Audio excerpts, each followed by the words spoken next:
21 जून को पूरे विश्व में अंतर्राष्ट्रीय योगा दिवस के रूप में मनाया जाता है।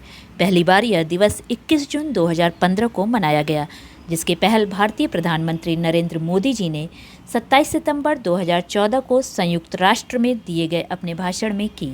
इसके बाद 11 दिसंबर 2014 को संयुक्त राष्ट्र में 177 देशों ने 21 जून को अंतर्राष्ट्रीय योगा दिवस के रूप में स्वीकृति दी। तब से प्रतिवर्ष 21 जून को अंतर्राष्ट्रीय योगा दिवस मनाया जाने लगा। दूसरे शब्दों में हम यह भी कह सकते हैं कि पूरी दुनिया के लिए भारत की तरफ से योगा एक अनमोल उपहार है।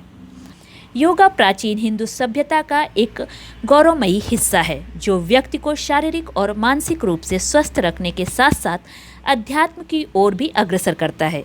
योगा का शाब्दिक अर्थ होता है जोड़ना।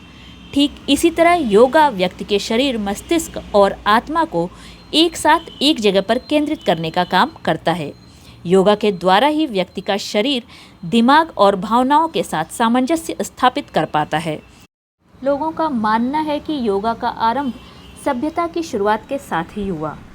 यदि हम योगा के इतिहास पर दृष्टि डालें तो हमें योगा के आदि या अंत के बारे में कोई खास प्रमाण नहीं मिलता, लेकिन वेदों में सर्वप्रथम योगा का वर्णन मिलता है और वेदों को सबसे प्राचीन ग्रंथ माना गया है। भारत में योग का इतिहास लगभग 5000 साल पुराना माना जाता है। प्राचीन काल में लोग इसे शारीरिक, मानसिक व अध्यात्म के लिए प्रयोग करते थे।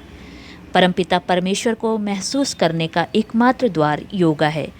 साधना की चरम सीमा योगा में ही निहित है, जो वर्षों के अभ्यास के बाद मिलती है। भगवान शिव को आदि योगी कहा जाता है। श्री पतंजलि, जो कि एक महान चिकित्सक थे, योग विद्या के पिता कहे जाते हैं। पतंजलि ही चरक संहिता के प्रणेता भी हैं। योग सूत्र पतंजलि की महान रचना है। यह योग शास्त्र पर आधारित ग्रंथ है। योग सूत्र में हृदय को ईश्वर में लीन करने का उपाय बताया गया है। पतंजलि के अनुसार मन की चंचलता को वश में करने का एकमात्र साधन योग ही है। योग सूत्र मध्यकाल में सबसे ज़्यादा अनुवादित किया जाने वाला प्राचीनतम भारतीय ग्रंथ है। यह 40 भारतीय भाषाओं और 2 विदेशी भाषाओं में अनुवाद किया गया है। 12वीं से 19वीं शताब्दी तक यह ग्रंथ विलुप्त सा हो गया था, लेकिन 19वीं, 20वीं और 21वीं शताब्दी में पतंजलि द्वारा रचित यह ग्रंथ फिर से प्रचलन में आ गया। आधुनिक युग में इसकी प्रसिद्धि व लोकप्रियता में काफ़ी वृद्धि हुई।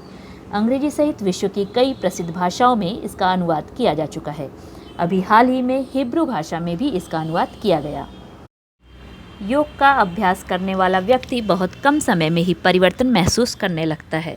योगा करने से पूरे शरीर का व्यायाम हो जाता है, जिससे शरीर स्वस्थ रहता है। सभी प्रकार की मानसिक समस्याओं जैसे तनाव, अवसाद, नकारात्मक विचार आदि से योगा के द्वारा ही छुटकारा पाया जा सकता है। योगा शरीर को ऊर्जावान और बुद्धि को बल देता है। योगा का नियमित अभ्यास शरीर की रोग प्रतिरोधक क्षमता को बढ़ाता है। जो व्यक्ति नियमित रूप से योगा करते हैं वो सदैव खुश रहते हैं और अपनी समस्याओं का डटकर सामना करते हैं। योगा व्यक्ति को बुरी लत व बुरी संगत से भी बचाता है। प्राणायाम की सहायता से व्यक्ति के शरीर में ऑक्सीजन की पर्याप्त मात्रा पहुंचती रहती है, जिससे लीवर, स्टमक, किडनी और लंग्स उचित ढंग से कार्य करते हैं और शरीर को लंबे समय तक स्वस्थ रखते हैं। असाध्य रोगों से लड़ने में योगा एक वरदान की तरह है।